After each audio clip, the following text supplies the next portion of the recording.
The fluorescent lights of Detention Block 7 hummed with their usual monotonous drone.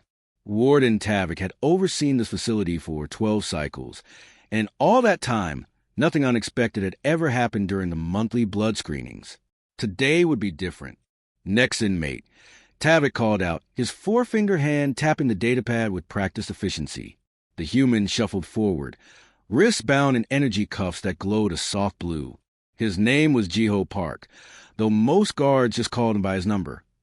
Inmate 4477B. He had been here for 3 months now, arrested for walking through the wrong door at the wrong time. Well, not exactly a door. More like an ancient alien portal he had discovered buried in the mountains of his homeland. Jiho was thin, with dark hair that had grown longer during his imprisonment. His eyes held a quiet sadness, the kind that comes from being far away from home with no idea when you might return. He had tried to explain to everyone that his arrival in their galaxy was an accident, but nobody seemed to care much. Unauthorized entry was unauthorized entry, regardless of intent. Sit, Tavik ordered, gesturing to the metal chair in front of the medical station. Jiho sat without complaint. He had learned quickly that cooperation made life easier in this place. The other inmates were a mixture species he had never imagined could exist.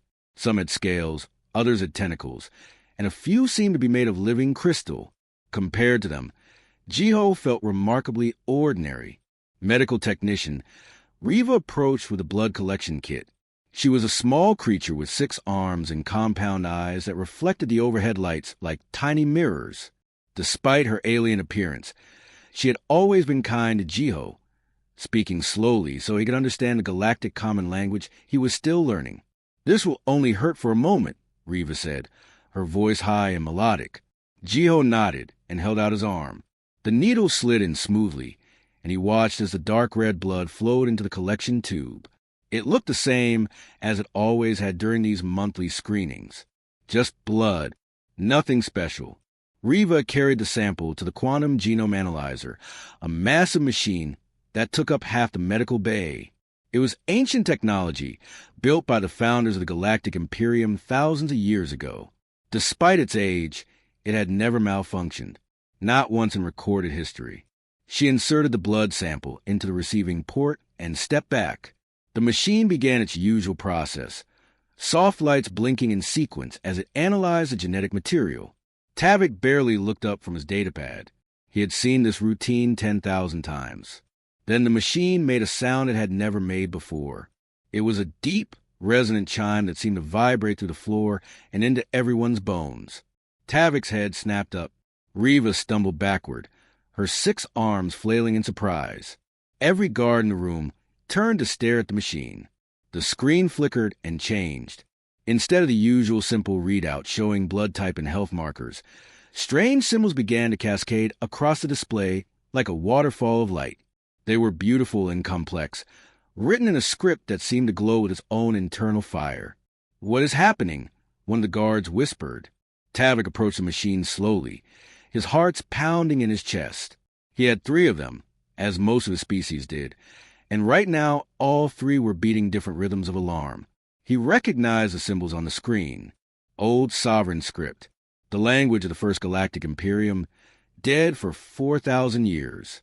"Computer," Tavik said, his voice shaking slightly. "Translate this message." The machine's mechanical voice filled the room, speaking words that nobody present had ever expected to hear. "Royal bloodline detected. Priority override Alpha 1. Immediate release mandatory. Notify sovereign authority immediately. Genetic marker match confirmed. Imperial House primary line. Confidence level 99.97%. Silence fell over the medical bay like a heavy blanket.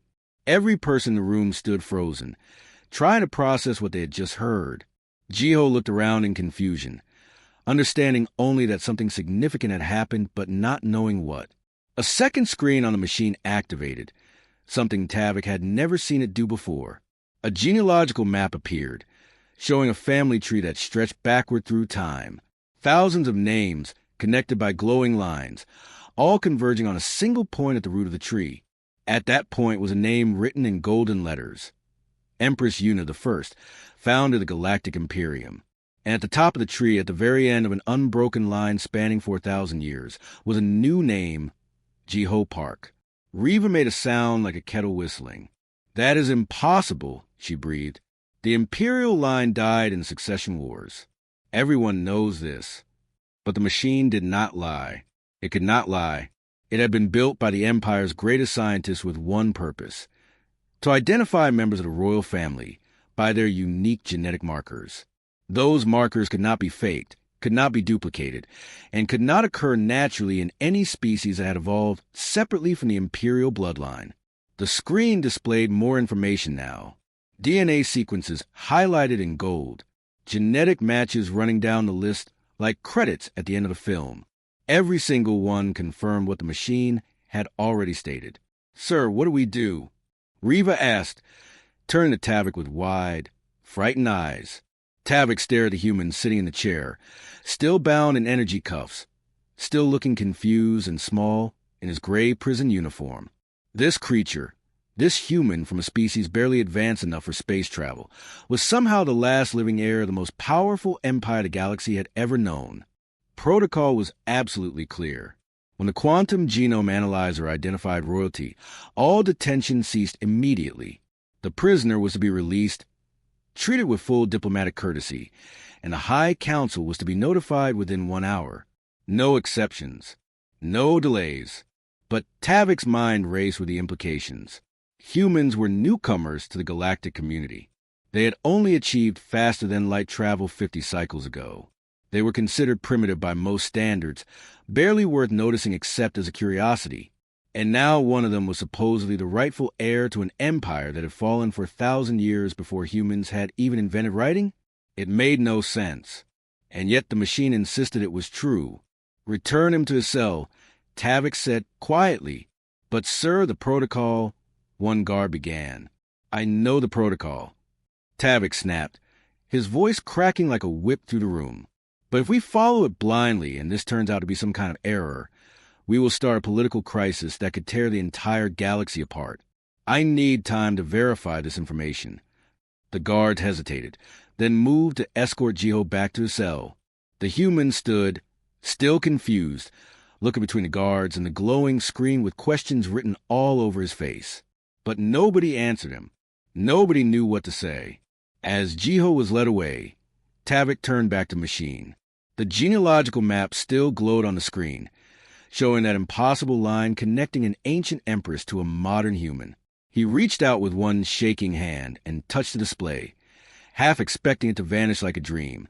High Inquisitor Nara arrived at the detention facility within 12 hours. She was a towering figure from the Velcrin species, known for their calculating minds and political ruthlessness. Her skin was pale gray, smooth like polished stone, and her eyes were completely black without any visible pupils. She moved with the grace of a predator, each step deliberate and measured. "Show me the prisoner," she commanded. Warden Tavik led her through the corridors without speaking. He had sent his urgent report to the High Council, and Nara had been dispatched immediately. She was one of the most powerful officials in the galaxy, responsible for investigating threats to the Council's stability. The fact that she had come personally told Tavik everything he needed to know about how seriously they were taking the situation. Jiho sat in the interrogation room, still confused about why he had been moved from his cell to this sterile white chamber. The walls were blank and featureless, the lighting harsh and unflattering. A single metal table separated 2 chairs. He had been sitting here for an hour with no explanation, his mind racing through possibilities. Had they decided to execute him, deport him, or had something changed? When Nara entered, he straightened in his chair. She was the most intimidating being he had encountered since arriving in this galaxy, and that was saying something. She studied him with those bottomless black eyes, and Jiho felt like she could see straight through to his thoughts.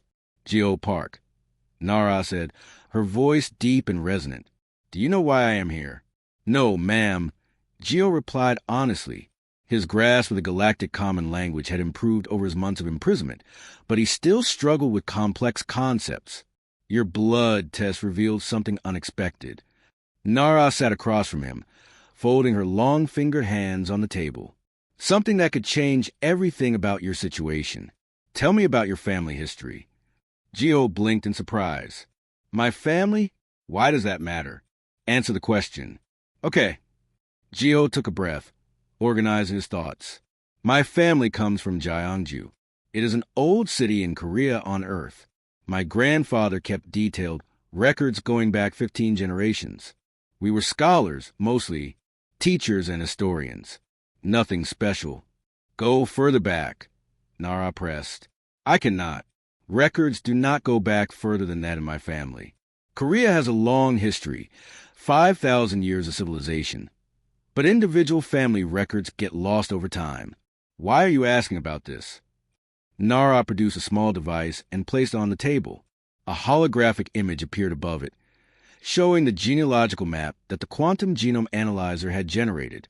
Geo stared at the glowing lines and symbols, recognizing his own name at the top, but understanding little else. This map traces your ancestry back for 1,000 years, Nara explained. It shows an unbroken genetic line connecting you to Princess Minji of the First Galactic Imperium. According to the DNA analysis, you are her direct descendant, the last living heir of the Imperial bloodline. Geo's mouth opened and closed several times before he could form words. That is impossible. Humans evolved on Earth. We are not aliens. We do not come from space. We believe Princess Minji came to Earth 4,000 years ago, Nara said, watching his reaction carefully. She integrated into your civilization. She had children. Those children had children. And eventually, that line led to you. Your DNA contains genetic markers that cannot exist naturally in any species that evolved separately from the imperial family. These markers cannot be faked or created artificially. Geo felt dizzy. He gripped the edge of the table to steady himself. You are telling me my ancestor was an alien princess? Yes. And that makes me what? Royalty. By the laws of the old empire. Yes. You are the rightful heir to the imperial throne. Nara leaned back in her chair. This presents what we call a significant problem. I do not understand. Your empire fell thousands of years ago, right? Why does any of this matter now? Nara's expression remained neutral, but Jiho thought he detected a hint of frustration in her voice. The Galactic Imperium collapsed 4,000 years ago in a series of civil wars we call the Succession Wars. After the last emperor died, the galaxy descended into chaos. Eventually, the different species formed the Council of Worlds, a democratic government where every species has representation and votes on important decisions. We have maintained peace for 4 millennia this way. That sounds good, Jiho said slowly. It is good. But the problem is this. The machines built by the old empire, like the quantum genome analyzer that tested your blood, were programmed with laws that cannot be changed or overridden. Those laws state that a living heir of the imperial bloodline has supreme authority over all galactic matters. Your very existence challenges the legitimacy of the council. Jiho felt his stomach drop. But I do not want authority. I just want to go home. What you want is unfortunately irrelevant to certain groups. Nara produced another device, showing images of various alien species. These are members of what we call the Restoration Movement. They are people who never accepted the fall of the monarchy. They believe the empire was better than democracy, that having one strong ruler is superior to having thousands of representatives debating every decision. They have been waiting for 4,000 years for an heir to appear. And now I appear, Gio said quietly. Exactly. If the Restoration Movement learns about you, they will try to use you as a symbol. They will crown you emperor whether you agree or not, and they will start a war to overthrow the council. Billions will die. And the council? What does the council want? Nara's black eyes seemed to bore into him. Some members of the council believe you should be protected and helped. Others believe you are too dangerous to live. If you die, the problem disappears. No heir, no crisis. Fear shot through Gio's chest like ice water. You're going to kill me? That depends on you. Nara pulled out an official-looking document covered in text and symbols. This is a renunciation agreement. If you sign it, you legally give up any claim to royal heritage or imperial authority. You acknowledge that the council is a legitimate government of the galaxy and that you have no right to challenge that. In exchange, we return you to Earth immediately with full diplomatic immunity. We establish formal relations between the Council and humanity. We compensate you generously for your time and trouble. You go home, live your life, and everyone pretends this never happened. Jiho stared at the document. And if I refuse to sign? Then you remain in our custody while we determine what to do with you. You become a political weapon that everyone wants to control or destroy. The Restoration movement will try to rescue you. Council hardliners will try to assassinate you. You will never be safe, never be free, and you will never see Earth again. The room felt very small suddenly. Jiho looked down at his hands, still bearing the calluses from his archaeological work back home. Just months ago, his biggest worry had been securing funding for his research project. Now he was apparently at the center of a galactic political crisis he barely understood. Jiho woke to the sound of explosions. Alarms shrieked through the detention facility as energy weapons tore through the outer hull. Guards rushed past his cell, weapons drawn, shouting orders in languages he did not understand. The lights flickered, casting everything in red emergency lighting that made the corridor look like the inside of a beating heart. The cell door exploded inward. 3 armored figures entered, their weapons trained on him. The armor was black and gold, ornate and intimidating, with symbols etched into metal that glowed with inner light. Jiho scrambled backward on his bunk, pressing himself against the wall. "Your Majesty," the lead figure said, his voice distorted by the helmet. Then he did something Jiho never expected. He knelt. All 3 of them knelt, lowering their weapons and bowing their heads. "I am not," Jiho started, but the lead figure stood and moved forward quickly. "We have no time. The Council forces will regroup soon. We must leave now." Strong hands pulled Jiho to his feet. He tried to resist, but the armored figures were far stronger than him. They practically carried him out of the cell and into the chaos of the burning corridor. Smoke filled the air, making his eyes water. The sounds of weapons fire and screaming echoed from every direction. They rushed past injured guards and damaged walls. Jiho saw Warden Tavik lying against the wall, holding his side where green blood seeped between his fingers. Their eyes met for a brief moment. "Stop," Tavik called out weakly. "You cannot take him." The armored figures ignored him and kept moving.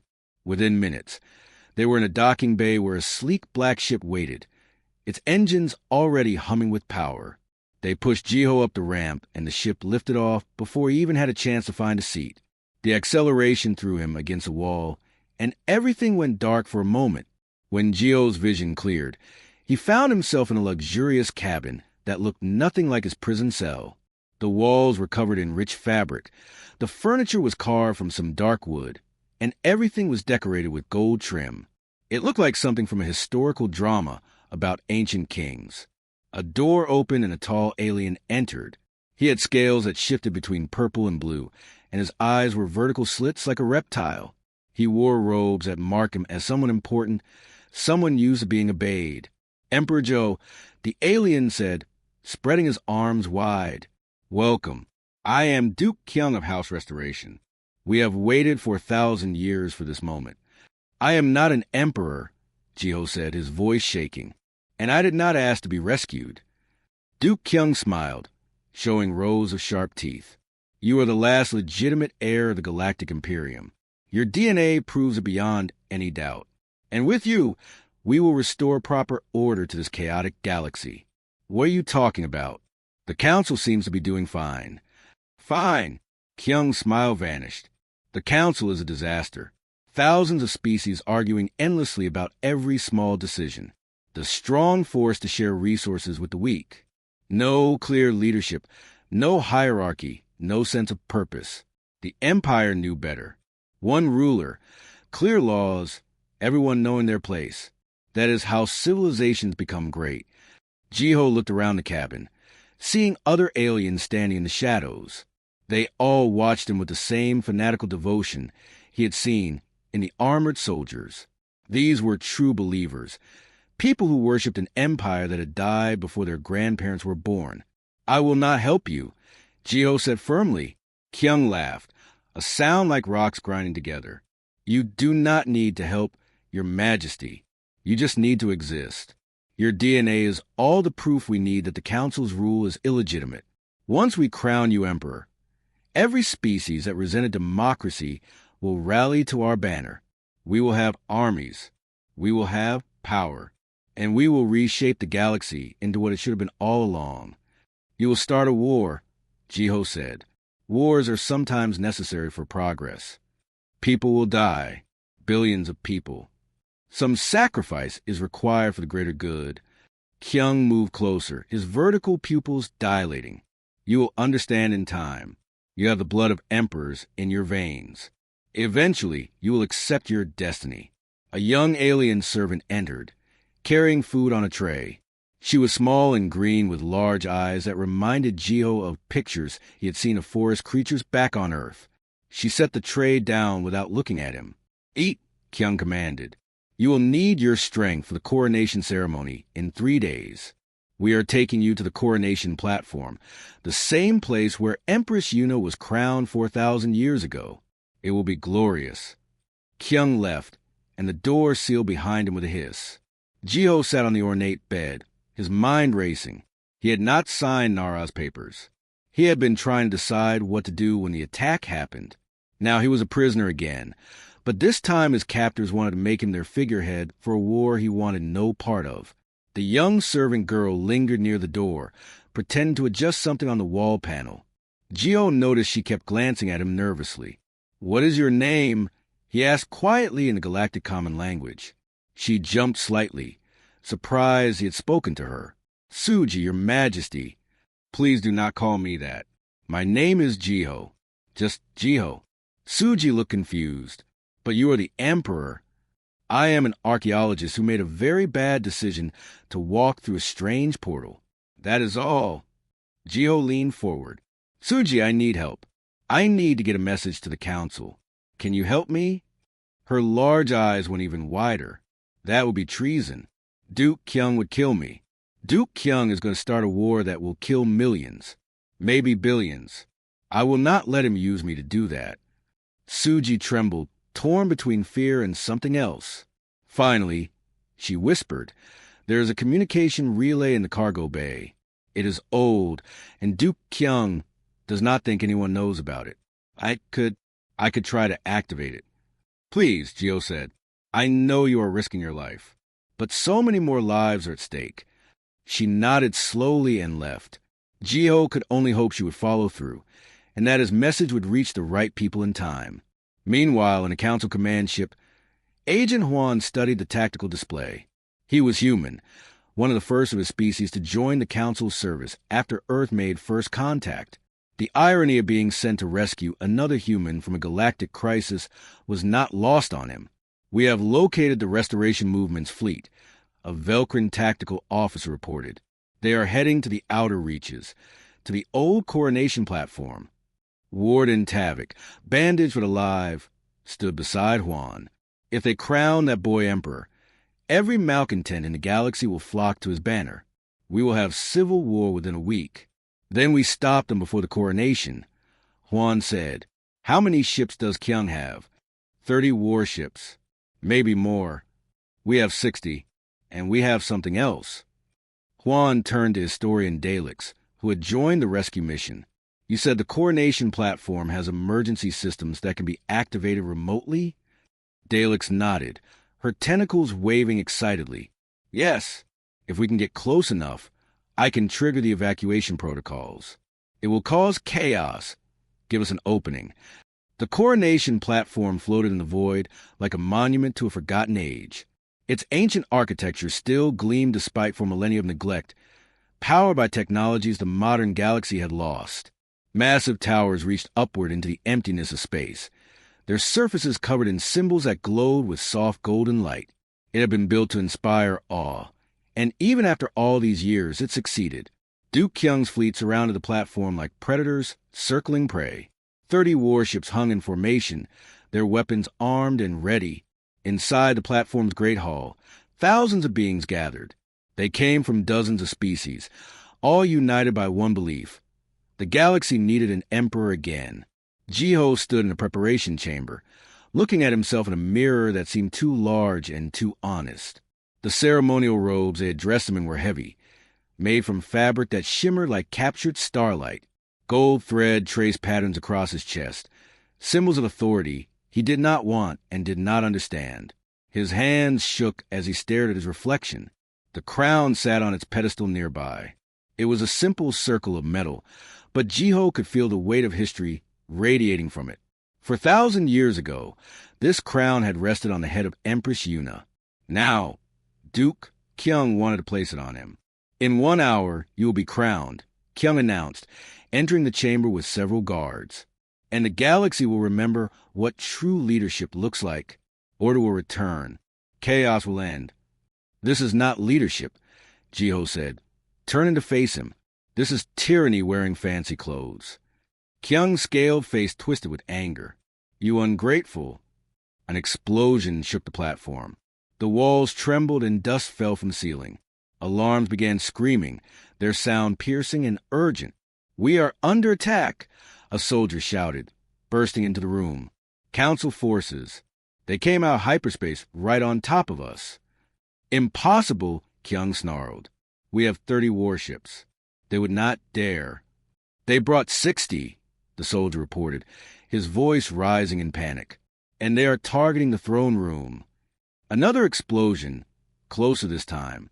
The lights flickered and went red. Through the chamber's window, Jiho could see flashes of weapons fire lighting up the darkness of space, like lightning in a storm. Ships twisted and turned, firing at each other in a deadly dance. Kyung's guards rushed toward defensive positions. The Duke himself grabbed a weapon from a wall, his eyes wild with fury and fear. In the chaos, nobody was watching Jiho closely. This was his chance. Maybe his only chance. Jiho ran. He tore the heavy ceremonial robes as he sprinted through the door, leaving golden threads scattered behind him. The corridors of the coronation platform were filled with panicking supporters trying to reach escape pods or defensive positions. Nobody tried to stop him. They were too busy trying to save themselves. Jiho followed signs written in old sovereign script, emergency markers that showed the way to evacuation routes. His lungs burned and his legs ached, but he kept running. Behind him, he heard Kyung shouting orders, organizing his personal guard to pursue. "Jiho," a familiar voice called out. Agent Huan appeared from a side corridor, wearing combat armor and carrying a weapon. Behind him were Warden Tavik, Historian Daleks, and a team of council soldiers. Tavik still looked injured, moving stiffly, but his eyes were determined. "We came to get you," Huan said, reaching out his hand. Jiho grabbed it without hesitation. Thank you so much." They moved together through the damaged corridors. Energy weapons fired behind them as Kyung's guard spotted them and opened fire. The council soldiers returned fire, their weapons creating bright flashes that left spots in Jiho's vision. One of the soldiers took a hit and fell, crying out in pain. They could not stop to help him. They reached a large docking bay where a council ship waited, its engines glowing blue and ready for immediate departure. The ramp was down, beckoning them to safety. They were almost there. "Stop." Duke Kyung's voice echoed through the docking bay. He stood between them and the ship, holding the imperial crown in one hand and an energy weapon in the other. His guards flanked him, their weapons aimed at Jiho's group. "You are the Emperor," Kyung said desperately. His eyes had the look of someone who had lost everything and refused to accept it. The blood test proved it. The machines cannot lie. You cannot run from your destiny. "The blood test proved I am descended from royalty," Jiho replied, his voice steadier than he felt. "It did not prove that the Empire should return. My ancestor fled this life, fled people like you. Maybe I should honor that choice instead of repeating her mistakes. You would throw away your birthright? Your power? It is not power if someone else controls it. You do not want an emperor. You want a puppet." Kyung's face contorted with rage. He raised his weapon, aiming it directly at Jiho's chest. "If you will not serve the Empire, then you will die with it." His finger tightened on the trigger. Agent Huan and his team opened fire first. Energy bolts crossed the docking bay in streams of colored light. Kyung's guards returned fire, and suddenly the air was full of deadly energy. Tavik pushed Jiho down behind a cargo container. As bolts scorched the air where his head had been moments before. "Go!" Tavik shouted. "Get to the ship?" They ran in a crouch, using cargo containers as cover. Huan's team provided covering fire, their weapons singing. One of Kyung's guards fell. Then another. But Kyung himself stood firm, his weapon tracking Jiho's movement, waiting for a clear shot. Jiho sprinted for the ship's ramp. His feet pounded against the metal deck. 10 meters. 5 meters. He could see the ship's interior now, could see safety within reach. An energy bolt struck the ground next to his foot, so close he felt the heat through his shoe. He stumbled but kept running. Behind him, he heard Huan curse and fire more shots at Kyung, forcing the Duke to take cover. Jiho reached the ramp and scrambled up it on his hands and knees. Tavik was right behind him, breathing hard. Daleks pulled them both inside with her tentacles. The rest of the team followed, firing backward as they retreated. "Everyone on board!" Huan shouted. "Lift off now." The ship's engines roared to life. The ramp began closing even as the last soldier dove through the gap. Through the narrowing opening, Jiho saw Duke Kyung standing in the docking bay, still holding the crown, his face twisted in fury and despair. Then the ramp sealed shut and the ship shot forward, accelerating so fast that everyone was thrown backward. Through the viewport, Jiho watched the coronation platform shrink away. Council warships hammered it with weapons fire, while restoration ships tried desperately to defend. "The platform shields are failing," the pilot reported. "They're evacuating. The battle is over." Agent Huan slumped against the wall, breathing hard. "We did it. We actually did it." Tavik laughed, a sound of pure relief mixed with exhaustion. That was far too close. Historian Daleks checked her datapad, her tentacles moving rapidly. Duke Kyung survived. His ship escaped just before the platform shields collapsed, but most of his fleet surrendered. The restoration movement is broken. The Grand Council chamber held representatives from 3,000 species. Every seat was filled. Every eye watched as Jiho Park entered, flanked by Agent Huan and Historian Daleks. The chamber was enormous, built in a circular design with seats rising up like the inside of a massive bowl. Holographic displays floated in the air, translating everything that was said into thousands of languages simultaneously. Jiho felt small walking across the polished floor toward the central podium. He wore simple clothes now, his own choice. No ceremonial robes, no gold thread, no symbols of authority. Just plain gray pants and a blue shirt that reminded him of home. Some council members whispered when they saw his casual attire. Others nodded in what might have been approval. High Inquisitor Nara stood at the main podium, her black eyes watching him approach. The council recognizes Jiho Park human, designated heir of the First Galactic Imperium. You have been brought before us to resolve a constitutional crisis that threatens the stability of our entire civilization. The floor is yours. Speak. Jiho climbed the steps to the speaker's platform. His legs felt weak and his mouth was dry. 3,000 species waited to hear what he would say. Billions more watched through broadcasts across the galaxy. He gripped the edges of the podium to steady himself. For 1,000 years ago, Jiho began, his voice shaking slightly, my ancestor, Princess Minji, fled a dying empire. She had a choice. She could have tried to rebuild it somewhere else, could have gathered armies and fought to reclaim her power. Instead, she chose to live peacefully on a primitive world called Earth. She chose to start over. He paused, looking around at the countless faces watching him. Some were familiar species he had learned about during his imprisonment. Others were completely alien, beings he could not even begin to understand. I have spent the last weeks learning about the Galactic Imperium. I learned about its glories, how it united the galaxy and brought order to chaos. But I also learned about its failures. I learned how it became rigid and cruel, how it could not adapt to change, how it eventually tore itself apart in civil war, because people could not agree on who should have absolute power. Duke Kyung, bound in energy restraints and surrounded by guards, shouted from his prisoner's box, "You dishonor your bloodline. You are a coward." "Maybe," Jiho said calmly, looking directly at Kyung. "Or maybe I honor my bloodline by learning from the past instead of repeating it." Princess Minji saw what the Empire had become, and she chose peace over power. She chose life over pride. I think that took more courage than fighting ever would have. Murmurs rippled through the chamber. Some sounded angry, others thoughtful. The blood test says I am royal, Gio continued, and I accept that this is true. I have the DNA of emperors in my veins. But being royal does not mean I have to rule. The Imperium is dead. It died 4,000 years ago, and maybe it died for good reasons. The Council exists now. You have built something different. Something where everyone has a voice instead of just one person making all the decisions. High Inquisitor Nara leaned forward. What exactly are you proposing, Jiho Park? I propose we end this confusion once and for all, Jiho said.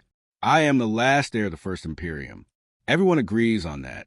The machines say so, and the machines cannot lie. As the last heir, I have the authority that comes with that bloodline, and I choose to use that authority exactly once for one purpose. He pulled out a document that historian Daleks had helped him prepare. The paper was old-fashioned, made from real wood pulp like they use on Earth, but the words were written in both his language and old sovereign script. I officially dissolve the Galactic Imperium. I declare that it ended 4,000 years ago and will never return. I recognize the Council of Species as the legitimate government of the galaxy, not because someone conquered it, not because of war or revolution, but because the last heir himself says so. No more questions about legality. No more factions claiming the Council has no right to exist. The bloodline itself blesses democracy. The chamber erupted. Representatives jumped to their feet, some shouting in approval, others in outrage. Arguments broke out between species that had been enemies during the Empire's reign. The noise was deafening. Nara raised her hand, and silence gradually returned. This is unprecedented. The Council must vote on whether to accept this proposal. We will deliberate for 6 hours and then cast our votes. Gio stepped down from the podium, his legs shaking with relief that his speech was over. Agent Juan met him at the bottom of the steps with a slight smile. That was either very brave or very foolish. Juan said, "Maybe both," Gio replied. The 6 hours felt like 6 years.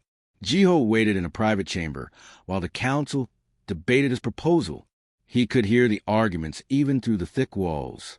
Some species worried that dissolving the Imperium would set a dangerous precedent. Others argued that Gio's heritage gave him the right to make this decision. Still others debated whether democracy was truly better than monarchy. Finally, Nara came to get him. Her expression was unreadable. "The vote is complete," she said. 2,847 in favor, 153 against. The Council accepts your proposal. Gio felt something tight in his chest finally relax. So it is done? Not quite. You still need to sign the document officially, in front of witnesses, for the historical record. 3 weeks later, Gio stood before the Council once more. This time, the ceremony was formal and planned. Cameras from every major news organization in the galaxy were present. The document he had written had been expanded by Council lawyers into a proper legal declaration, but the core meaning remained the same. He signed it with a pen, another Earth custom that seemed appropriate for the moment. His signature looked small and ordinary next to all the official seals and stamps, but it was enough. I, Geo Park, last heir of Empress Yuna's bloodline, hereby formally end the Galactic Imperium. I recognize the Council of Species as a legitimate government of the galaxy. May democracy endure where monarchy failed. The document was sealed and filed away in the Imperial archives. 4,000 years of constitutional ambiguity ended with one signature.